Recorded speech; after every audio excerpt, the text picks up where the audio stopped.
อาจารย์ปูนีไวยากรณ์เสื้อซาดลาวที่เป็นอาจารย์สอนอยู่ประเทศสหรัฐอเมริกาได้มอบเงินสนับสนุนทีมงานเฮือยาวบ้านเกิดของตนและมอบอุปกรณ์การแพทย์ให้คลินิกชุมชนบ้านแจ้งเมืองทุรคมแขวงเวียงจันทน์ในวันที่ 18 ตุลาคม 2025 อาจารย์บุนีและยากรเสื้อซาดลาวที่เป็นอาจารย์สอนอยู่ประเทศสหรัฐอเมริกามอบเงินสนับสนุนทีมงานเฮือยาวบ้านแจ้งเมืองทุรคมแขวงเวียงจันทน์เพื่อเป็นการใกล้เกียมความพร้อมก่อนการลงแข่งขันในงานบุญสวงเฮือที่ฐานน้ำบ้านเกินประจำปี 2025 จุดประสงค์ของการมอบทุนสนับสนุนในครั้งนี้ก็เพื่อเป็นการประกอบส่วนในการส่งเสริมและอนุรักษ์ฮีตของประเพณีอันดีงามของชาติเว้ารวมว่าเฉพาะเป็นการส่งเสริมบ้านเกิดเมืองนอนของตนทั้งนี้ก็เพื่อเป็นการสร้างความสามัคคีให้ชุมชน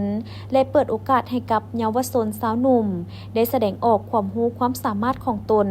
ต้นต่อก็แมนกีฬาเฮือยาวถือว่าเป็นเอกลักษณ์หนึ่งของสาวล่องเงิมมูลค่ารวม30 ล้านกีบนอกจากนี้เพิ่นยังได้มอบอุปกรณ์การแพทย์ให้คลินิกชุมชนบ้านแจ้งมูลค่า30 ล้านกีบเพื่อให้พ่อแม่ประชาชนได้รับการบริการด้านสาธารณสุขมีความสะดวกสบายขึ้นกว่าเก่า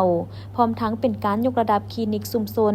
ในการบริการอย่างทั่วถึงและมอบทุนให้ขนส่งบ้านแจ้ง10 ล้านกีบทุนสร้างสโมสรโรงเรียนประถมบ้านแจ้ง20 ล้านกีบมอบทุนให้ธุรกิจครอบครัว2 ครอบครัว10 ล้านกีบและอุปถัมภ์ศิลปะด้านสร้าง10 ล้านกีบรวมมูลค่าทั้งหมด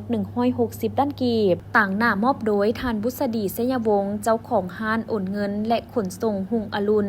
สาขาบ้านแจ้งรับโดยต่างหน้าองค์การจัดตั้งบ้านและท่านหมอประจำคลินิกและต่างหน้าจากภาคส่วนต่างๆขึ้นหับพร้อมนี้ต่างหน้าจากภาคส่วนต่างๆก็ได้กล่าวแสดงความขอบใจมายังอาจารย์บุนีไวยากรณ์ที่ย้ำใดก็ยังคิดฮอดคิดถึงบ้านเกิดเมืองนอนของตนเองทั้งหมดนี้แม่นสิ่งที่เพิ่นตั้งใจที่สุดคือการสนับสนุนเฮือสวงเพราะเป็นวัฒนธรรมแห่งสายน้ำของพี่น้องบ้านเฮาซึ่งเป็นบ้านเกิดของเพิ่นเองที่สืบทอดกันมาแต่บูหานการและมีหมุนเสื้อญาติได้ที่1ระดับแขวงมาหลายสมัยและมีชื่อเสียงโด่งดังเพื่อสืบทอดงานประเพณีดังกล่าวบ่ให้สูญหายไปตามกาลเวลาและเห็นได้ความสำคัญถึงความสะดวกในด้านสาธารณสุขความสะดวกแก่พี่น้องบ้านเฮาให้ได้รับการบริการทุกๆด้านบ่ว่าจะเป็นศิลปะวัฒนธรรมขนส่งสุขภาพด้านกสิกรรมและอื่นๆ